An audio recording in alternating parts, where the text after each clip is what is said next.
Projector of the Void. The Physics of Self-Inversion of Consciousness Introduction.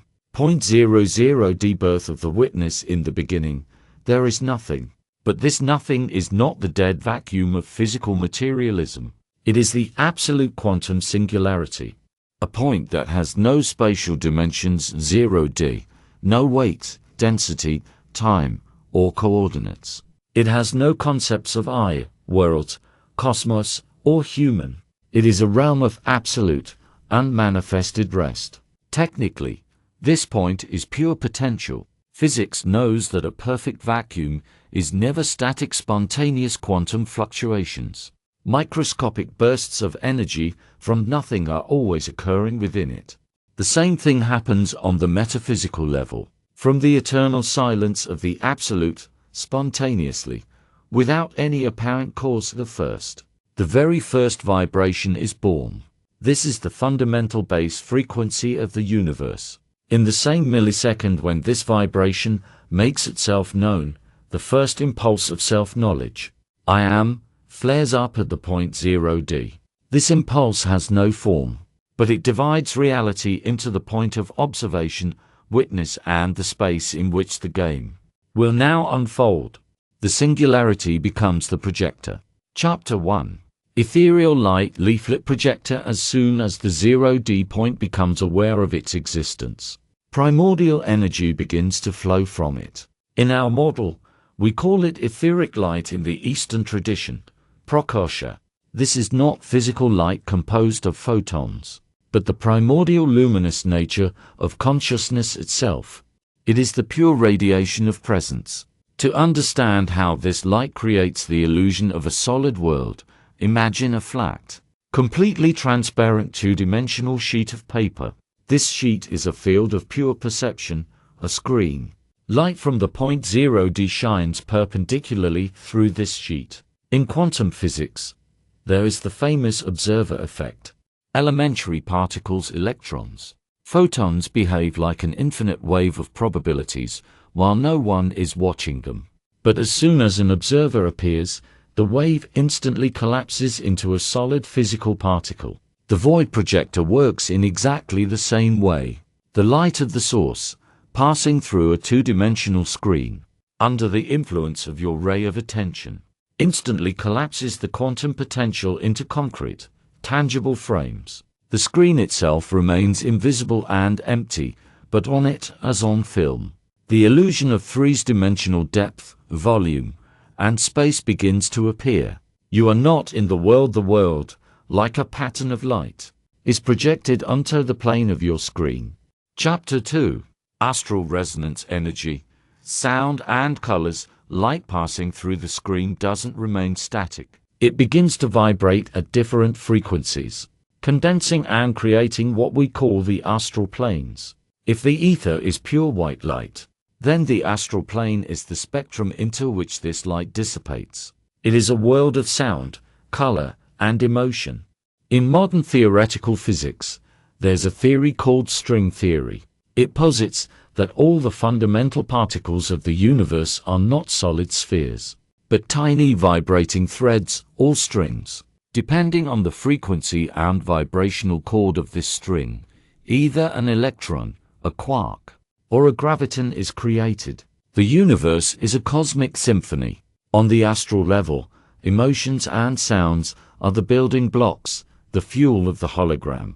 When the primordial impulse emerges from the 0D point, it rises along the central axis of your being as an ascending wave of energy, the kundalini, passing through different energy nodes, chakras. This wave changes its frequency and length. At low frequencies, it vibrates as heavy, dense emotions of fear or survival, red spectrum. At medium frequencies, it sounds like melancholy accompanied by the music of bones, or heartfelt warmth, green and blue spectrum. At higher frequencies, it transforms into the crystalline sound of the silence of the Sahasrara, violet light. Kundalini functions like a television's frequency tuner. The emotions and sounds themselves are predetermined by the script and arise spontaneously, but they color the avatar's empty hologram with vibrant, rich colors. compelling the observer to sincerely believe in the reality of what is happening on the cinema screen. Chapter 3. Mental Geometry Lines, Cubes, and the Flower of Life. When astral frequencies and emotional sound waves begin to intersect, they inevitably create zones of interference. In physics, interference is the superposition of two or more waves, resulting in a stable geometric pattern. Think of patterns in water, or Chladni figures on a vibrating plate.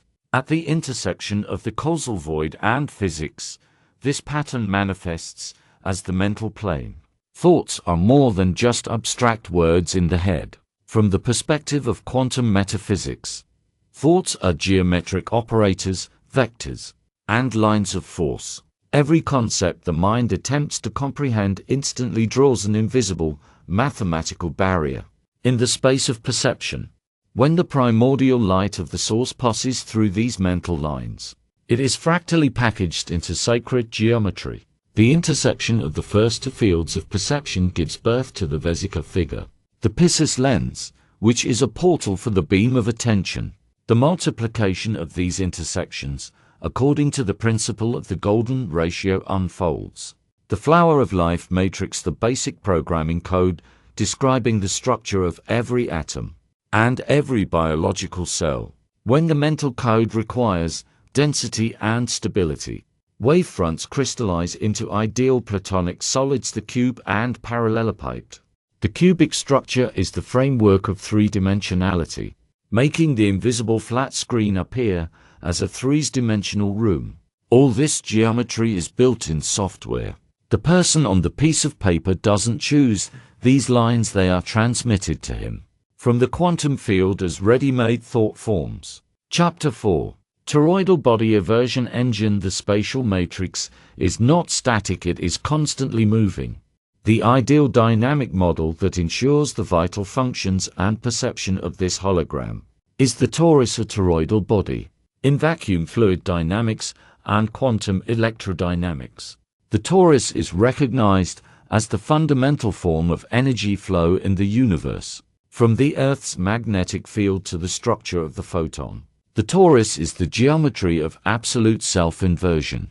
It has a central axis and a central point, a black hole singularity. Energy kundalini continuously surges outward from this central zero, describing a fractal sphere. The external world, space, and bending around the edges, is drawn back into the center at tremendous speed. This movement contains the key to the main paradox of perception. Why the mirror of reality seems crooked and everything is arranged in the opposite way. A human avatar imagines their eyes to be biological lenses that passively absorb photons of light from the external, solid world. But the physics of the torus proves otherwise. Your source projects this entire world from the inside out through the portals of your eyes. Light is ejected to the periphery of the torus, solidifies there as decoration, and then returns through your senses to your center as a cooled experience.